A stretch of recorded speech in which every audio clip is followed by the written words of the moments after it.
Assalamualaikum warahmatullahi wabarakatuh. Perkenalkan, nama saya Tina Siti Rohmah, NPM 102200074 kelas D Prodi Akuntansi. Di sini saya akan menjelaskan tentang Ma'rifatur Rasul.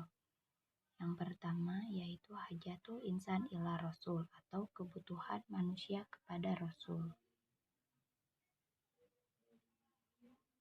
Setiap manusia diciptakan oleh Allah Subhanahu wa Ta'ala dengan fitrah, di mana manusia bersih, suci, dan mempunyai kecenderungan ke arah positif, yaitu ke arah Islam. Fitrah manusia di antaranya adalah mengakui kewujudan Allah sebagai pencipta.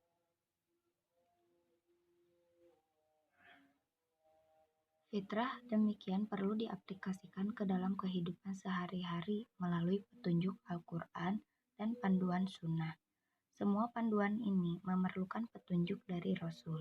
Dengan cara mengikuti panduan Rasul, kita akan mendapati ibadah yang sahih.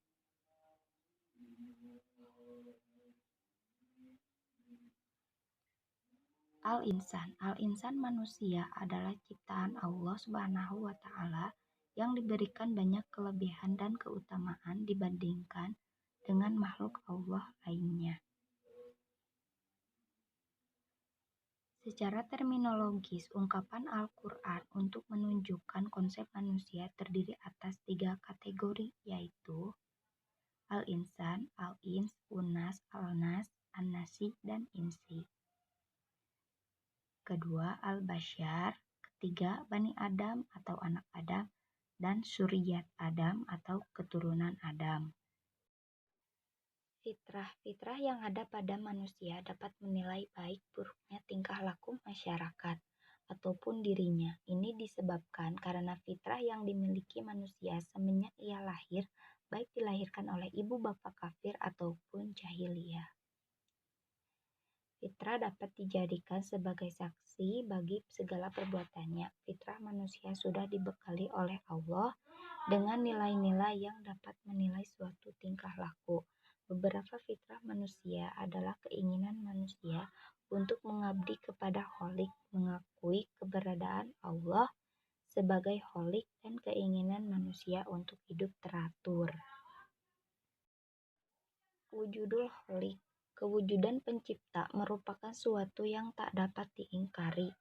Allah sebagai pencipta di dalam Al-Quran diakui oleh orang kafir sekalipun. Perjanjian manusia ketika di dalam rahim ibunya juga menyatakan bahwa alastu birobbikum qalu syahidna.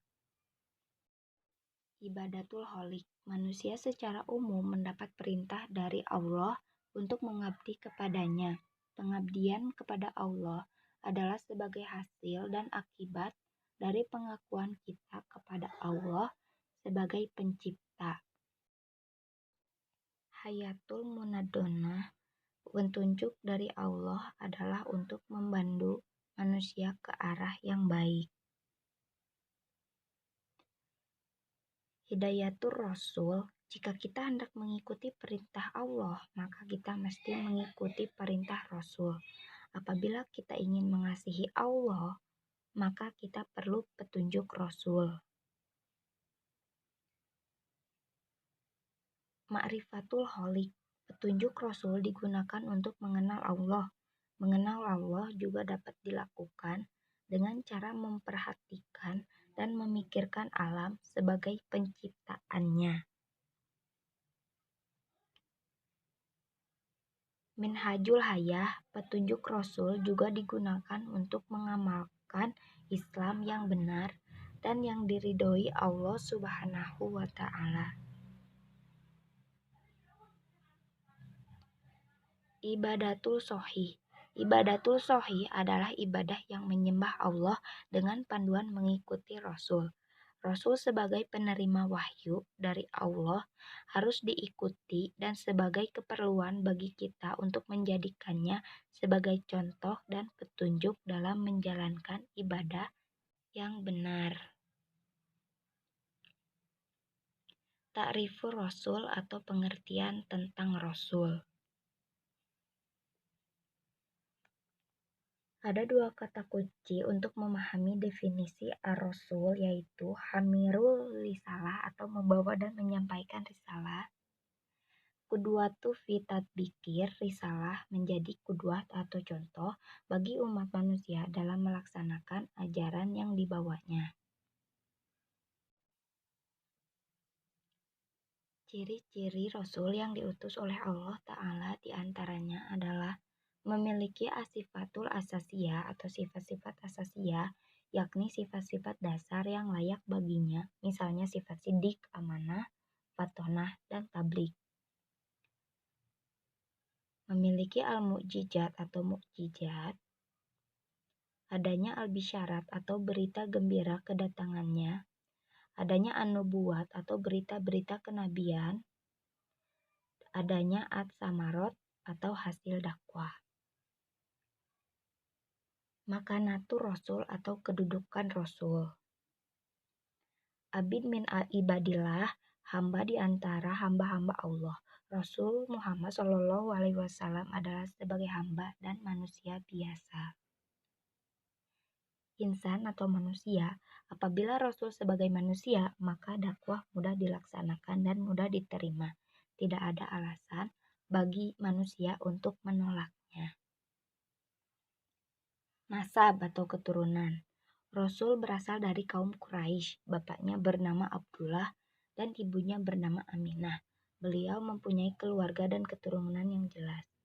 Jism atau fisik. Fisik Nabi Muhammad SAW digambarkan oleh hadis seperti rambutnya yang rapi dan selalu disisir, badannya yang kuat, tingginya sedang, dan sebagainya. Sirah Nabawiyah atau sejarah kenabian. Penggambaran Nabi sebagai hamba Allah terdapat di dalam Sirah Nabawiyah. As-sunnah atau sunnah. Dari segi bahasa, sunnah berarti jalan. Maksud sunnah Nabi adalah segala sesuatu yang disebutkan dan diamalkan. Fikul ahkam. Bagi muslim dalam menjalankan hidup dan dakwah tentunya menghadapi banyak rintangan. Selain dari bagaimana harus menjalani hidup ini dengan sempurna. Rasul minal mursalin atau Rasul di antara Rasul-Rasul, Muhammad selain sebagai hamba biasa, juga sebagai Rasul yang mempunyai keutamaan dan ciri-ciri kerasulan. Tabligh risalah atau menyampaikan risalah, peranan Rasul yang utama adalah menyampaikan risalah Tuhan, karena inilah yang membedakannya dengan manusia biasa. Adaul amanah, menunaikan amanah. Rasul telah menunaikan amanahnya sebagai Rasul, yaitu menyampaikan risalah kepada manusia. Imamatul umat, pemimpin umat. Nabi Muhammad SAW sebagai Rasul juga sebagai imam yang bertanggung jawab atas umatnya. Dakwah Nabawiyah atau dakwah kenabian, Al-Quran dan juga Sirah banyak menjelaskan dakwah Nabi. Sifat-sifat Rasul. Rasulullah SAW memiliki sifat-sifat kerasulan. Di antaranya adalah al-basyariyatul kamilah atau kemanusiaan seutuhnya, al-ismah atau terpelihara dari kesalahan dan dosa, asidku jujur, al-fatonah cerdas, al-amanah terpercaya, at-tabligh menyampaikan risalah, al-iltizamul kamil atau komitmen yang sempurna terhadap kebenaran. Sekian penjelasan dari saya. Mohon maaf apabila ada kesalahan. Assalamualaikum warahmatullahi wabarakatuh.